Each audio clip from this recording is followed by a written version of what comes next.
ஆலயா cotton trending வேட்டிகள் ஷர்ட்டுகள். Ramanathapuram நகராட்சியில் அலுவலர்கள் லஞ்சம் கேட்பதாக கூறி திமுக, அதிமுக உட்பட பல்வேறு கட்சிகளைச் சேர்ந்த 16 கவுன்சிலர்கள் வெளிநடப்பு செய்தனர். நகராட்சி கூட்டத்தில் பேசிய கவுன்சிலர்கள் சிலர் வீட்டு வரி வசூலில் ஈடுபடும் வருவாய் அலுவலர் அதிகமாக லஞ்சம் கேட்பதாக குற்றம் சாட்டி பேசினார். அப்போது கவுன்சிலரை வருவாய் அலுவலர் ஒருமையில் பேசியதாக கூறப்படுகிறது. இதனால் நகராட்சி நிர்வாகத்தை கண்டித்து வெளிநடப்பில் ஈடுபட்டனர்.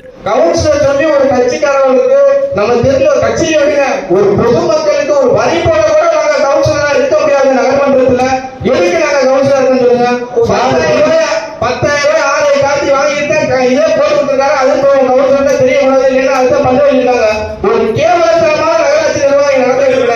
அதே நீங்க சேர்மன் எங்களுக்கு நாங்க கவுன்சிலர் தான் ஓட்டு போட்டு உங்க சேர்மனா வச்சிருக்காங்க.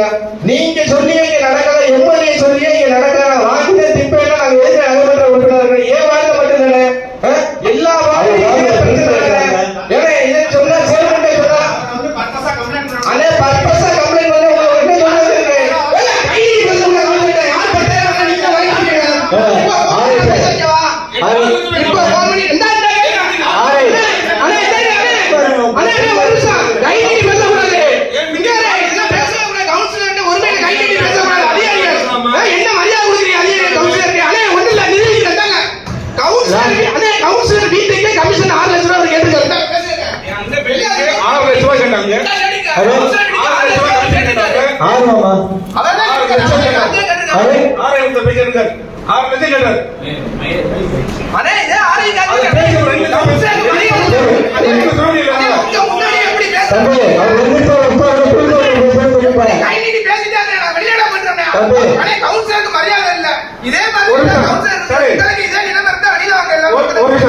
நகர்மன்ற கூட்டம் நடந்துச்சு.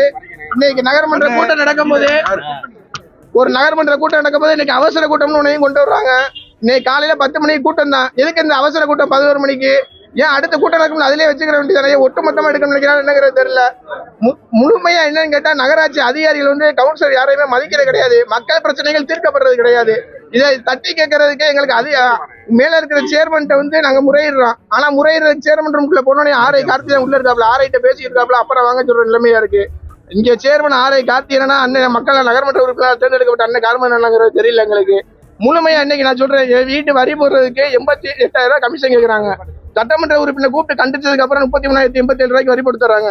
அதே மாதிரி இன்னைக்கு நான் கூப்பிட்டு சொல்றேன், நான் ஒரு மக்கள் பிரதிநிதி வார்டுக்குள்ள இருக்கேன். 1115 ஓட்டு 912 ஓட்டு வாங்கி வச்சிருக்கேன். கட்சி வித்தியாசம் இல்லாம எனக்கு ஓட்டு போட்டு கொண்டு வந்திருக்காங்க மக்கள். அவங்களுக்கு நல்லது செய்யணும்னு நாங்க நினைக்கிறோம். அப்படி நல்லது செய்யணும்னா என்ன செய்யணும்? அதிகாரிகள் ஒத்துழைக்கிறேன். அந்த அதிகாரிகள் சுத்தமா ஒத்துழைக்கிறது கிடையாது.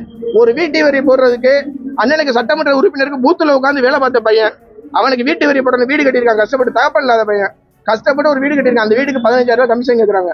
நான் கூப்பிட்டு சத்தம் போட்டு பேசுறதுக்கு அப்புறம் 7,500 ரூபாய் தாங்க கேட்கறாங்க. ஒரு டிமாண்ட் வைக்கிறாங்க. ரொம்ப கஷ்டமா இருக்கு. இதை தட்டி கேட்டோம்னா உங்களால் நிரூபிக்க முடியுமா?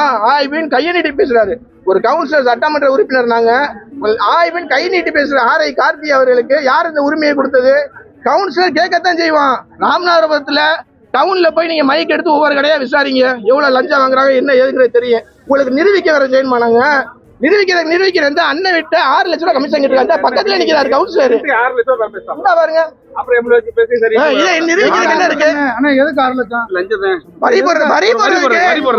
கவர்மெண்ட் ஃபீஸ் போக அப்ப இந்த காசு அண்ணே ஒரு நிமிஷம் நான் சொல்லிக்கிறேன், இந்த காசு யாருக்கு போகுது? அப்ப நீ அதிகாரிகள் சம்பாதிச்சுட்டு போயிருவா. மக்கள்கிட்ட போய் ஓட்டு கேட்டு நிக்கிற நகர்மன்ற உறுப்பினர் நாங்க தானே. அடுத்து நாங்க எப்படி ஜெயிப்போம்? இப்படி காசு வைத்தா எப்படி ஓட்டு போடுவாங்க? ஆலயா காட்டன் ட்ரெண்டிங் வேட்டிகள் ஷர்ட்டுகள். பிளே ஸ்டோர் மற்றும் ஆப் ஸ்டோரில் இருந்து பாலிமர் செயலியை QR கோடு மூலம் பதிவிறக்கம் செய்யுங்கள். செய்திகளை உடனுக்குடன் பெறுங்கள்.